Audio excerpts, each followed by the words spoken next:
ഇത് ഷെൽടെക് സ്റ്റിച്ച് എന്ന് പറയും, ഡെക്കറേറ്റീവ് സ്റ്റിച്ചാണ്. നമുക്കിത് മെഷീനിൽ തന്നെ ചെയ്തെടുക്കാൻ പറ്റും. ഒരു ഡിസൈനിലെ സ്റ്റിച്ച് ചൂസ് ചെയ്യുക. ഇതിൽ ജിയിലാണ് കിടക്കുന്നത്. അപ്പോൾ സെലക്ടർ ജിയിലേക്ക് മാറ്റുക. എന്നിട്ട് ലെങ്ത്ത് 2 to 3 വരെ എടുക്കാം. ഞാനിപ്പോൾ 2ലാണ് എടുക്കുന്നത്. അത് ലെങ്ത്ത് എങ്ങനെ ഇതിൻ്റെ സ്റ്റിച്ചിൻ്റെ വ്യത്യാസം അനുസരിച്ചിട്ട് മാറ്റാൻ പറ്റും.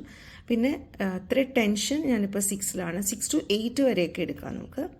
ഈ സ്റ്റിച്ചിന് റെഗുലർ ഫോട്ട് തന്നെയാണ് ഉപയോഗിക്കേണ്ടത്. എന്നിട്ട് ഈ തുണിയുടെ അറ്റം നമ്മളിങ്ങനെ ഫോൾഡ് ചെയ്യണം.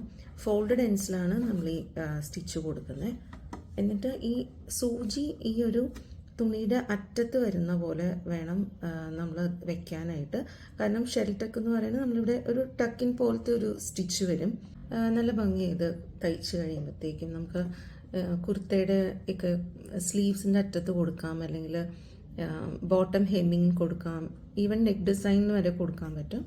അപ്പോൾ ഇങ്ങനെ വെച്ചിട്ട് നമ്മളൊന്ന് ചെക്ക് ചെയ്യുക എവിടെയാണോ ഈ അറ്റത്ത് സൂചി വരുന്ന തരത്തിൽ വേണം ഇത് വെക്കാനായിട്ട്. ആദ്യം ഒരു സാധാരണ തുണിയിൽ വെച്ച് നോക്കി ഒന്ന് സാമ്പിൾ തയ്ച്ച് നോക്കിയിട്ട് വേണം നല്ല തുണിയിലൊക്കെ തയ്ക്കാനായിട്ട്.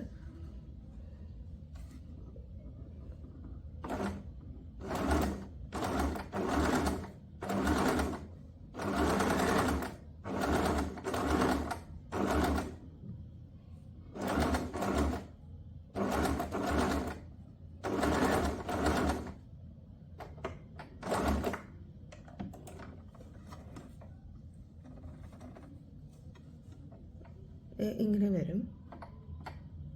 നമ്മൾ ഈ സൂചി അറ്റത്ത് വരുന്ന പോലെ തയ്ച്ചാലാണ് ഇങ്ങനെ വരുന്നത്. എന്നാൽ ഈ അറ്റത്ത് ഇങ്ങനൊരു ചെറിയൊരു ടക്കിൻ പോലത്തെ ഒരു ഡിസൈൻ വരും.